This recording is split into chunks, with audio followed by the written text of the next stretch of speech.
رجع کیوم ولدتہ امہ، اس نے حج کر لیا اور حج کرنے کے اندر اس نے فلم یفسق، کوئی گناہ نہیں کیا، گناہ کبیرہ نہیں کیا، ٹھیک ہے، اور اس نے کوئی فحش بات نہیں کی، ٹھیک ہے، فحش گوئی نہیں کی، فحش بات نہیں کی، اس نے کوئی گالم گلوچ نہیں کی، تو یہ ایسا ہے رجع کا یوم ولدتہ امہ، یہ حج سے یعنی 12ویں تاریخ کی رمی کرنے کے بعد وہ ایسے واپس آیا کیوم ولدتہ امہ، جیسے اس کی ماں نے آج اس کو جنا ہے، یعنی حج جو ہے یہ پچھلی جتنی بھی چیزیں ان سب کو منہدم کر دیتا ہے۔ الاسلام یہدم ما کان قبلہ، جو بندہ کافر تھا مسلمان ہوا تو مسلمان ہوتے ہی جو پچھلے سارے گناہ معاف، اور جس بندے نے حج کیا یہدم ما کان قبلہ، اس سے پہلے جو گناہ سب معاف۔ ہاں کسی کا حق مارا ہے تو وہ دینا پڑے گا، کچھ فرائض ہیں، ادھار لیا ہوا ہے کسی سے پیسے واپس نہیں کر رہا، مال کھایا ہوا ہے کسی کا، بہنوں کا حق مارا ہوا ہے، ان کا وراثت میں حصہ نہیں دیا، ان کو دینا پڑے گا۔ ایسا نہیں ہے کہ حج کرنے سے وہ معاف ہو جائے گا۔ میں حج کیا کعبے کا، گنگا کا اشنان بھی، خوش رہے رحمان بھی، راضی رہے شیطان بھی، یہ مطلب نہیں ہے، ٹھیک ہے جی۔ تو حج کے بعد کی زندگی ایسے ہے جیسے ماں نے جنا ہے، تو زندگی کو بھی اس ادب سے گزارنا ضروری ہے کہ اللہ رب العزت نے ہماری پچھلی خطاؤں کو معاف فرما دیا، پچھلے گناہ اللہ نے بخش دیے، اب آگے کی زندگی کیسے گزارنی ہے، اس زندگی کو گزارنے کے لیے سمجھیں کہ آگے کی زندگی تقویٰ کے راستے سے گزارنی ہے، یہ نہیں کہ جیسے پہلے تھے ویسے ہی اب ہو جائے، کہ حج کے بعد کوئی نہ کوئی تبدیلی مزاج میں پیدا ہونی چاہیے۔ بعض لوگ ایسے ہیں کہ حج کرنے کے بعد مزید بگڑ جاتے ہیں، کہ حاجی کی چھری تیز ہو جاتی ہے مزید، ایسا نہیں ہونا چاہیے کہ حج کو بدنام نہ کریں، کہ حج کے بعد مزاج کے اندر رحم اور ترحم بڑھ جائے، حج کے بعد مزاج کے اندر نرمی اور محبت سے بات کرنا بڑھ جائے، حسن معاملہ بڑھ جائے، اخلاق میں اضافہ ہو، نماز روزے میں اضافہ ہو، رکعت نماز میں اضافہ ہو، تسبیحات میں اضافہ ہو، یعنی کوئی نہ کوئی ایسی تبدیلی مزاج میں آنی چاہیے۔ اور اب ہمارا اگلا مرحلہ، جو ہم لوگوں کا اگلا مرحلہ ہے، ایک تو حج مکمل ہو گیا، یہ حج کی بات سب لوگوں کے لیے، ہم لوگوں کا جو اگلا مرحلہ ہے وہ مدینہ شریف حاضری کا ہے، ٹھیک ہے۔ مدینہ شریف حاضری جو ہوتی ہے وہ یہ مت سمجھیں کہ ہماری قبر اطہر پہ حاضری ہوتی ہے، اہل سنت والجماعت کا یہ عقیدہ نہیں ہے۔ جمہور اہل سنت والجماعت کا مطلب یہ ہے جتنے بھی مسلمان ہیں، اور اہل سنت والجماعت سے ہٹ کے مطلب جتنے بھی اہل تشیع ہیں یا روافض ہیں یا خوارج ہیں، جو ان کا عقیدہ اور ہے، اہل سنت کا عقیدہ اور ہے، چاہے وہ شافعی، مالکی، حنبلی، بریلوی، دیوبندی، اہل حدیث، جتنے بھی ہیں سارے کے سارے اہل سنت والجماعت ہیں، نہیں جتنے بھی مسلمان ہیں، کلمہ گو مسلمان ہیں، قادیانی اس میں داخل نہیں ہیں۔ تو جتنے بھی اہل سنت والجماعت ہیں ان سب کا عقیدہ، آج کل مسلمانوں میں ایک جماعت نکلی ہے جو اس بارے میں غلط نظریہ رکھتی ہے اور وہ قابل اصلاح ہے، علماء کرام اس کے بارے میں الگ سے بات کرتے ہیں، یہاں چھیڑنے کی ضرورت نہیں۔ تو اہل سنت والجماعت کا عقیدہ ہے آپ صلی اللہ علیہ وسلم سمیت جتنے انبیاء ہیں، الانبیاء حیات فی قبورہم، اللہ جتنے بھی پیغمبر اپنی قبروں میں زندہ ہیں، چنانچہ من زار قبری فقد زارنی، جو میری قبر کے پاس آیا وہ میرے قبر کے پاس نہیں آیا، وہ میرے پاس آیا۔ جتنی حدیثیں آپ نے فرمایا جس نے حج کیا اور میرے پاس نہ آیا بڑا بے وفا ہے، یہ تو نہیں کہ میری قبر کے پاس آیا، جس نے حج کیا اور میرے پاس نہ آیا۔ حج تو اللہ کے نبی نے آخری عمر میں کیا، عمر کے آخری سال میں کیا، تو آپ کس کو فرما رہے ہیں؟ آپ ہمیں فرما رہے ہیں، جو میرے پاس ہے وہ بڑا، میرے پاس نہیں آیا وہ بڑا بے وفا ہے۔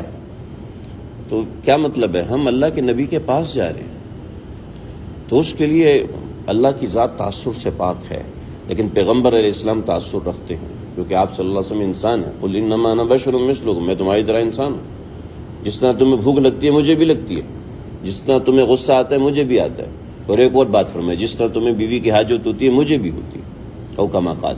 تو آپ صلی اللہ علیہ وسلم کی ذات میں تعصب ہے، چنانچہ گناہ کر کے جائیں گے وہاں دل پہ برا لگے گا، اور برے گندے عمل کر کے جائیں گے تو وہاں برا لگے گا. اللہ تعالیٰ تو وہ نا بھٹی ہے، بھٹی، اس میں جتنا مرضی سب پگھل جائے گا، اچھا بھی پگھل جائے گا، برا بھی پگھل جائے گا، پھل بھی پگھل جائے گا، فروٹ بھی پگھل جائے گا، خشک میوہ بھی پگھل جائے گا، اور لوہا بھی پگھل جائے گا. اور اللہ کی ذات تو ایسی، یہاں جلال ہے، وہاں ہے جمال. جمال میں نزاکتیں ہوتی ہیں. اماں جلدی ناراض، ابا جلدی ناراض نہیں ہوتے. اماں جلدی ہو، مجھ سے صحیح بات نہیں کی اس نے، میں نہیں بات کرتی.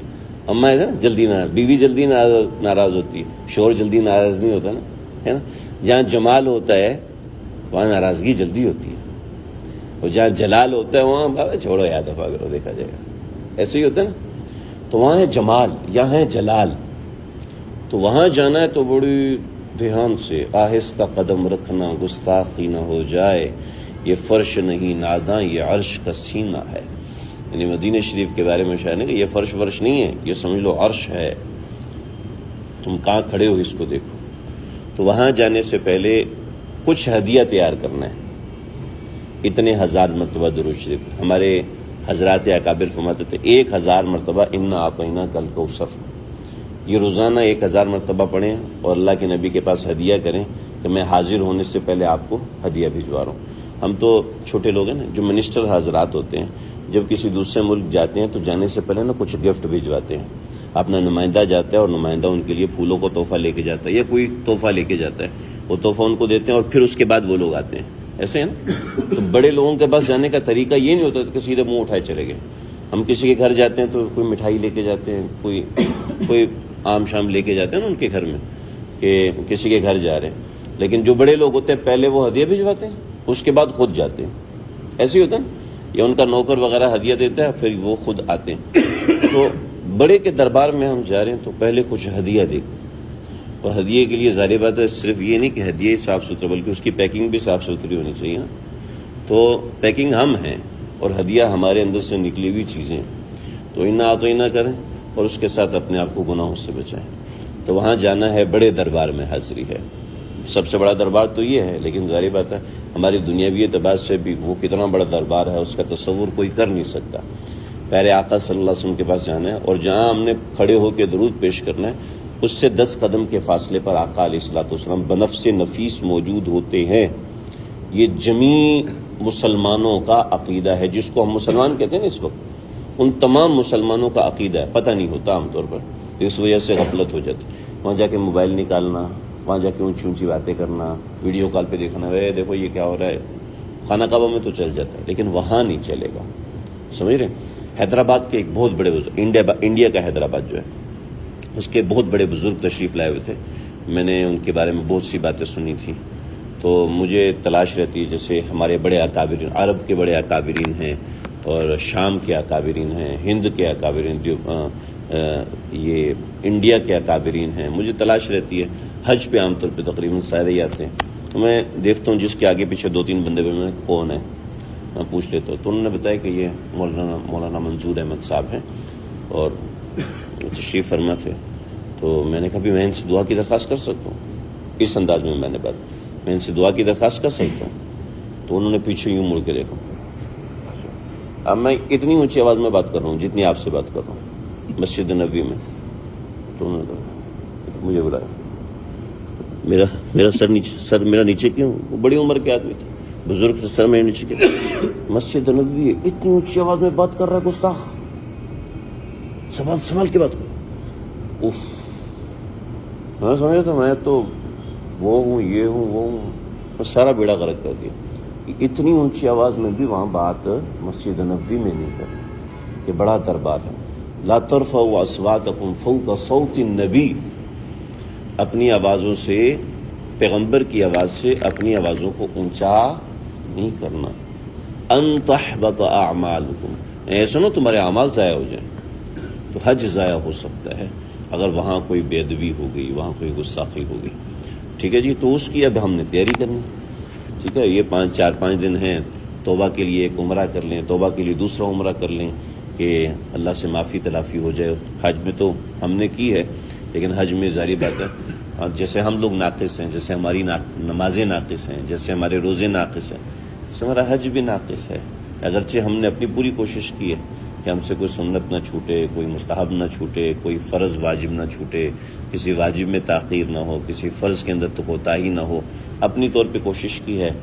آگے اللہ کی مرضی ہے، اللہ قبول فرمانے والے ہیں، انشاءاللہ وہ ضرور قبول فرمائیں گے. لیکن جو کمیاں کوتاہیاں ہیں اس کے اللہ سے معافی مانگے اور آگے کی تیاری اس طرح کریں. اللہ سمجھنے کی توفیق. بسم اللہ الرحمن الرحیم.